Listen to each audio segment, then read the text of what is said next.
About 15 years ago, I had something happen to me that has haunted me since the day it happened, and I genuinely do not have an explanation for what exactly it was or how things went the way they did. This is the only time anything like this has ever happened to me, and for that I'm thankful. Mostly because the outcome was not a positive one, and with how everything compounded within a short period of time, I was honestly ready to give up. Obviously, I'm glad I didn't, but I was ready to. Let me explain how it all went on that day. As I said, it was a decade and a half ago, so it would have been back in 2007. Back then, on Sundays, I used to get together with a few of my girlfriends so that we could get brunch at a local hangout spot that we really liked. It was decently priced, in a good part of the downtown area, and they had really good food for their brunch menu. When we went during the warmer months, we would always take one of the seats that was on the front patio, as it would always be incredibly comfortable sitting outside and having our meal. It had become pretty much the main thing I would look forward to every week, as the girls that I spent time with were my best friends from high school, and we would just talk and gossip about whatever was on our minds. On this particular day, we were there eating and just talking about our weeks when I noticed a man that was sitting on the ground in the nearby park, just propping himself against one of the brick retaining walls. This is not a judgmental statement, but he did appear to be homeless, and by that I mean that he looked like he was a bit unkempt, his clothes were dirty and a bit ragged, and he just had that weathered look. You know the one, like he had been through a lot and was just doing his best to get through it all. Again, there was zero judgment on my part. He just kind of fit the appearance of what I think of when I see a homeless man. I will also say that my area doesn't have a large homeless population, so he definitely stood out and caught my attention. After noticing him, I went back to the conversation with my friends, and we were just kind of chatting, and then I looked back over at him, and I noticed that he was looking straight at me. As soon as we met eyes, he lifted his hand to give me a slight wave, and at first, I wasn't sure if he was actually waving at me, but when that thought entered my mind, he nodded as if he knew I was thinking it, and he was telling me that he was for certain waving at me. I felt obligated to wave back, and as soon as I did, the man stood up from where he was resting across the street and started heading towards us. One of my friends asked if I knew him, and I mentioned that I didn't. And they were all kind of asking why he was coming over to us. And again, I said I didn't know. I just kind of sat there in silence as he approached, like I was in a trance. I didn't know this man. I had never seen him, nor met him, nor spoken to him. But I felt like I needed to hear whatever it is he was going to tell me. He crossed the road, walked over to where we were sitting, and he actually knelt down right by where I was seated. He reached over, grabbed my hand, and he said, "I am so sorry for what you're about to go through. Stay strong and don't give up. Everything will be okay." Now, this in and of itself was actually terrifying. This man just walks up, kneels down, and gives me this cryptic and almost threatening message, but it was even more so when he just stood up without elaborating and walked away. He didn't go back to the park, he didn't stick around the restaurant, he just walked down the sidewalk until we couldn't see him anymore. Obviously, my friend said this was really weird and asked if I was okay, and I told them that I was fine and just kind of agreed that it was weird. They kept talking about the whole thing, but after a while, I asked to change the subject because I was kind of starting to feel uncomfortable about the whole thing. Now, as I said, this was weird and kind of creepy, But what happened next was actually what makes this such a haunting situation. That week, the same week this man told me that he was sorry for what I was going to go through, was the week that I lost both of my parents. It was 6 days later, on that following Saturday. They were out driving, just going out to do whatever it was they liked to do, and their car was struck by a drunk driver, driving way too fast and swerving into the wrong lane. They were hit head-on, at too high a speed for anyone involved to live. They both lost their lives, and the driver of the other vehicle died as well. They were all three killed on impact. To say that dealing with losing both your parents suddenly like this was hard is an understatement. It was devastating. It killed me inside, to be honest. I'm an only child, and I had to deal with all of their affairs and their estate and everything, and I was only 24. I had no idea what I was doing in my life, much less how to handle things after my parents had passed. Dealing with their stuff afterwards wasn't the hard part, to be clear. It was the fact that I had to sit there and try to do paperwork, schedule their funerals, talk to lawyers, and I was in that deep pit that grieving shoves you into. I couldn't really focus on anything, and I was holding back sobbing literally every moment I was awake, which was all of them because, let me tell you, my sleep schedule was non-existent. I wanted to end it all because my parents were my rock. I needed them for guidance in my life, and they were just never going to be there again. On the day of their funeral, my family showed up and everything was so bleak. I felt like I was just empty. I didn't know what I was going to do the next day, the next week, or if it was even worth continuing. As I was sitting there mulling over the options, my uncle on my dad's side was up at the podium saying some final words, and he caught my attention when he said, "We have to make sure that we stay strong. Don't give up, and remember that everything will be okay." When he said this, the thought of that homeless man re-entered my mind. Obviously, I hadn't thought about him with all that was going on, but at that moment, he was all I could think about. I remembered what he had said to me, and was again reminded of his words, considering my uncle had said them almost verbatim. I got through the hard parts by just reminding myself that things would be okay eventually, that it was okay to feel pain, that it was okay to have these feelings during this time, so long as I stayed strong and kept going. And for the sake of my parents, I did keep going. I did stay strong, and eventually things did get less painful. I won't say that it ever hits the point where things are fine. Losing them is still devastating to this day. But I'm able to live my life for me and for them. And I'm able to keep a smile on my face and actually mean it most of the time. That all said, that day, 15 years ago, when that man grabbed my hand and said that he was sorry for what I was about to go through, what was that? Was he clairvoyant and he was able to see it? Was there some sort of otherworldly connection that he and I shared, and he was able to tell what was about to happen? Or was this honestly just a really weird coincidence? In the end, I obviously never saw him again. I tried to find him, but if I ever do, I will thank him for the heads up, and I will thank him for the encouraging message that he gave me.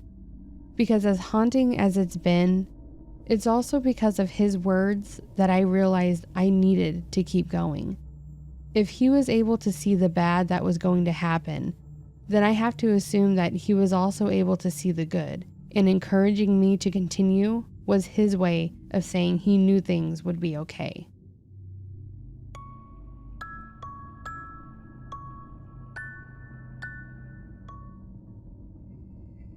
I have something that happened to me way back when I was around 12. This would have been back in the 80s, and I can safely say I wasn't under the influence of anything. I never hallucinated, and I am 100% certain that this was not a dream or me sleepwalking or anything like that. I also don't have any mental illness other than depression, so that doesn't explain what happened either. This all happened to me, and while it may sound crazy or weird to others, it is my truth, and I know what I experienced. I'm not trying to over-defend myself. I'm just used to being told that it's not real or that I was dreaming when I know for certain that I wasn't. I have to give some details that may seem irrelevant to the story in order to fully explain my mindset and what I was going through, so hopefully that doesn't turn anyone off from this story. When I was a baby, my mother put me up for adoption, and while I absolutely applaud the adoption and foster system nowadays, I will say that back then, there were definitely places and people that abused the system. Because of this, some kids slipped through the cracks, and I was one of those kids. I was adopted, and when I was no longer the cute little baby, my adopted mother gave me up again. I was then with an older couple that took care of me, but she ended up passing away unexpectedly, and he had a major cancer diagnosis that left him bedridden, which led me to ending up back in the system. So by the time I was 11, I was already in my fourth family. And when you're a preteen girl just trying to understand the world, nothing makes you feel like you're unwanted, like being tossed around like that. I felt like I didn't belong, like no one loved me, and I was counting down the days until they gave me back up for adoption, and I would have to move to a new home. I say home, but none of them were ever home to me. To top it off, that family wasn't the best. I was one of 4 adopted kids, and I was a middle child. I was very much treated like a middle child, ignored and left to fend for myself. I know that this is sounding like a pity story, and maybe it is, but at that age I was, as mentioned, feeling like I was unwanted. Because I was feeling that way, I decided that I would run away and try to make my way in the world on my own. I decided that I would be better off homeless at the age of 12, which, thinking back, is terrifying. So I packed up my backpack full of clothes and food that I had taken from the cabinets, and one night, I decided that I was just going to leave. If I made it somewhere new, then great. If I didn't make it, then so be it. I grabbed my pack and I snuck out my bedroom window into the backyard and made my way down the road and eventually into the woods. Now, I will say that the entire time I was running away, I was being hit with a lot of emotion. At first, I was excited about what I could do, but I was overrun with those sad thoughts that this was going to be my life from here on, that I was going to live in the woods with no family, eating snack cakes and Oreos from my backpack. Again, I was 12, so I really didn't understand what being homeless would entail, but it was still depressing. The whole time, though, I was feeling like I was hearing voices trying to talk to me, voices that I couldn't recognize. They were faint, and there were a lot of them, and it was actually starting to make me feel scared. I was standing in the middle of a woods in a suburb several blocks away from home, and I was hearing voices. This is when the real event actually happened. I was standing there, starting to hyperventilate and panic, and I was struck by what I can only explain as the brightest light I have ever seen. This was in the woods. There were no lights anywhere near me, with the only exception being the flashlight in my hand. This light was hovering over me and glowing the brightest white that I have ever seen. to the point that it was almost blinding me. At first, I was obviously scared of it, but after a couple seconds, something about it made me feel less afraid and more like I should embrace the light. I wanted to reach out to it. I wanted to lift my arms and hug it, and I even started doing so. That was when I heard one of the voices telling me to stop. I could tell that this voice was coming from whatever this light was, and that it was talking to me. I stood there just staring at it, and it finally did speak to me again. It told me that I had a choice. It said that I could choose to go with them, and that I would never feel pain again, or that I could go home with the promise that things would get better.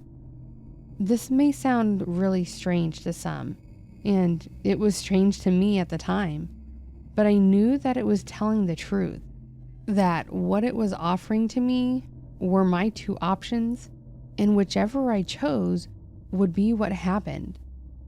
I remember just staring at it, thinking about whether or not I wanted it all to end, or if I wanted things to get better and keep going. What scares me is that deep down, I knew that if I went with it, that I would die, that it would take me into the afterlife. And I was a 12-year-old girl thinking about whether or not I wanted that. After a while, I remember telling it that I wanted to go home, and it told me that it would take me there. At that moment, I blinked, and as soon as I opened my eyes, I was lying in my bed, and the sun was starting to come up. I remember just lying there and staring at my ceiling for what felt like hours, thinking about what had happened. I could remember every detail of the light, how warm it was, how the brightness was blinding, and I could remember the sound of the voice that spoke to me. All of it was real. It was not a dream, and I have no explanation for what the hell it was that I experienced. Part of me thinks it was a guardian angel of some sort, though I don't think guardian angels typically offer to end your life if you want to, but that is the only thing I can think of, other than some sort of ethereal being that was just there at the right time and knew what I was going through. What's interesting is that things did get better. I no longer felt like I was unwanted. My parents seemed to care a bit more about me, and they never put me back up for adoption or anything like that. I would go as far as saying that after that night, my parents loved me and treated me as such. I was happy. I don't know if it was just a trick of my mind and I was just realizing all of this, or if this thing had some influence on my life. But things did get better. Whatever it was, it gave me that option for a second chance at life, and I'm glad that I chose to go home.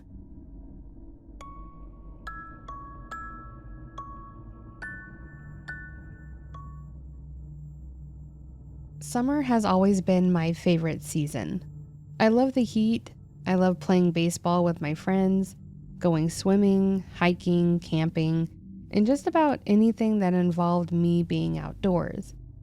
It typically put me in a better mood no matter what I was doing, including work. Admittedly, I didn't have the best luck with jobs though. I never seemed to hold one longer than a year, but it was always odd circumstances. One place had been shut down for code violations, but most of us lower level employees saw it coming. A local business went out of business. I was laid off from one, and one I had to quit because the managers were very toxic and abusive. So until I found a long-term job, I worked a lot of places and experienced even more. One summer, I got a job working at a local tourist attraction. It was at a popular park that had a long trail that could easily take you a few hours to go around the whole thing. You could also rent bikes to go around it, or even pay for a reserved shelter for celebrations. I worked at the front booth, which basically involved ringing people up that bought passes, bike rentals, or the random snacks and souvenirs we sold. It was great because I could take my break or lunch outside, or even stroll around at a discount on my days off. Hell, even when I was working, I would be standing outside, taking out the trash and such if there were no customers around.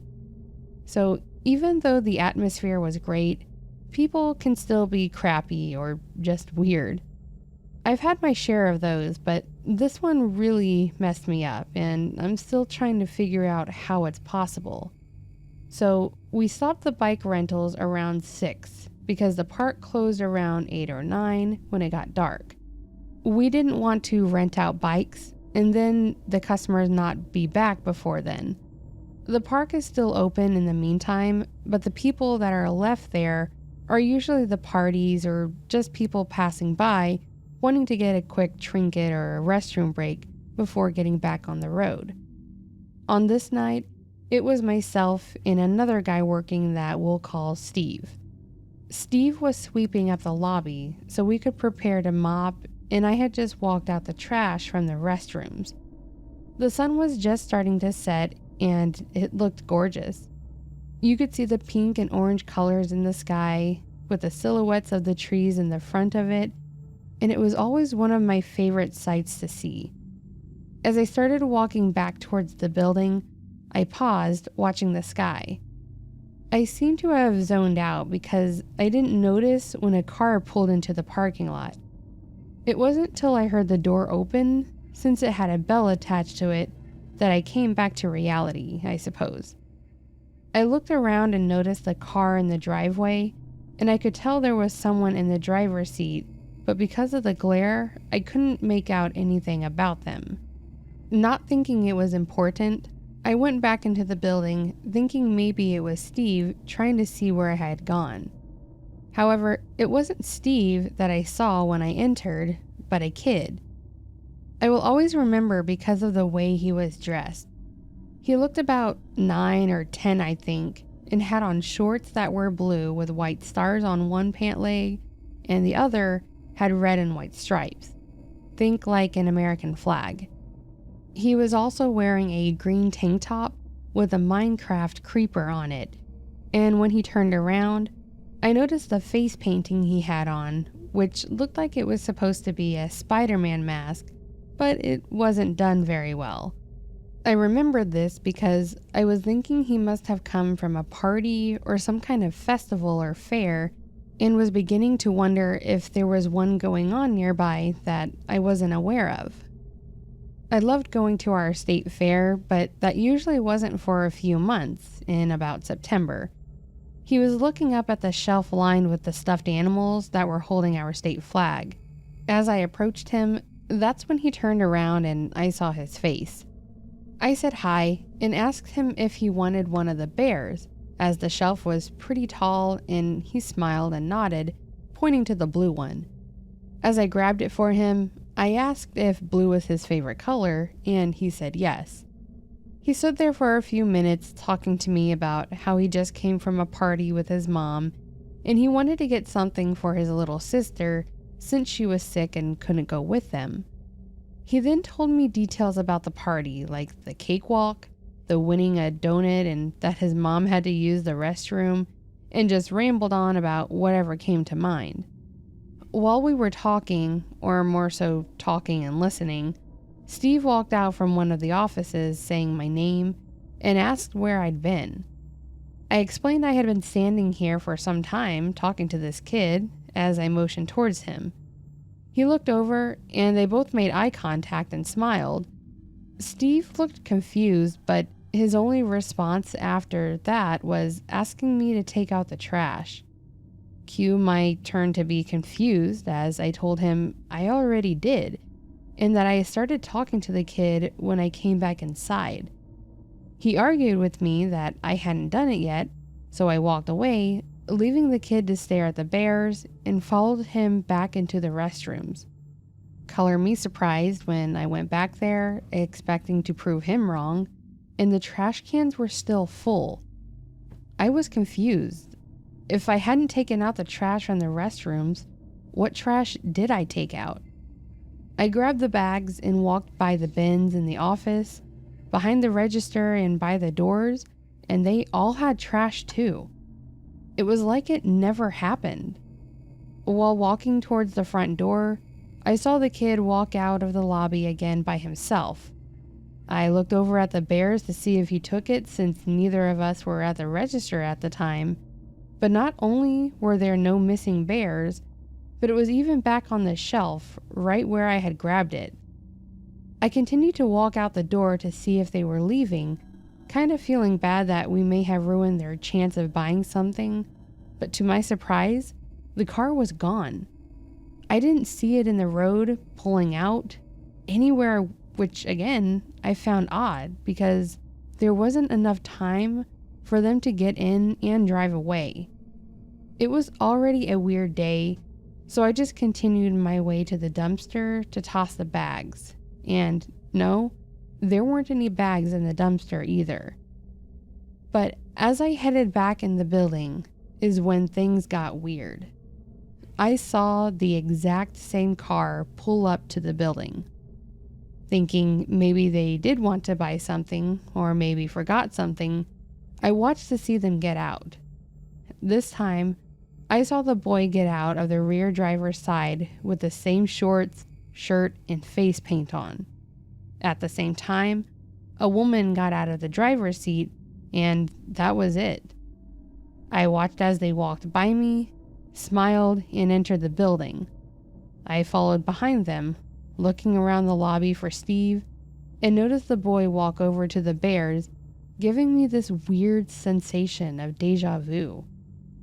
As he stared up at them, I took a gamble and reached for the blue bear and asked if that's the one he wanted. He nodded, and I asked if it was for his little sister, to which he responded yes. This time, he walked over to his mom, explained that he wanted to get it for her, and she agreed. I went around the counter to wait as they made their selections when Steve came over and was talking to me about something. However, he trailed off as he saw the boy and the mom approach the counter. He greeted them as I did, and as I was ringing them up, he had asked them if they had ever been here before, and the mom said this was their first time, and that they were in the state for a family reunion, but her daughter stayed at the hotel with her dad because she wasn't feeling well. After we rang them up, the mom used the restroom and they left again, and I watched them both get in the vehicle and drive off. I immediately turned to Steve and asked him what was wrong or what he saw, and he agreed that was the same little boy that was just in here, but the parent was nowhere to be seen. That's when I explained to him that I had taken out the trash already and how I knew about the car. He seemed like he wanted to believe me but was still skeptical. What we did agree on was that there was no way we saw that kid arrive, leave, and come back within that time frame. Not to mention that I knew what the kid wanted and why. I still have no explanation for it, and that happened a few years ago.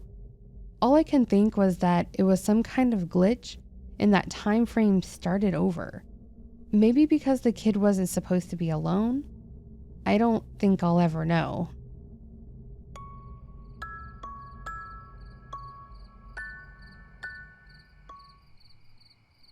So that, my friends, was another collection of unexplained stories. One of my favorites because I like the ones that don't have a black and white answer. Kind of fun to think about. I like that there were two of them that seemed to kind of have some kind of future telling, I guess. I don't know how to explain that, but with the our girl with the parents and the other one with the lights. Interesting takes on those. I like those. It's not a fun situation to begin with, so I'm sorry that they had to go through that, but I appreciate being able to share and hearing, how they got there. It's interesting. But if you did enjoy this video, please do give it a like below, and if you'd like to hear more content like this, consider subscribing.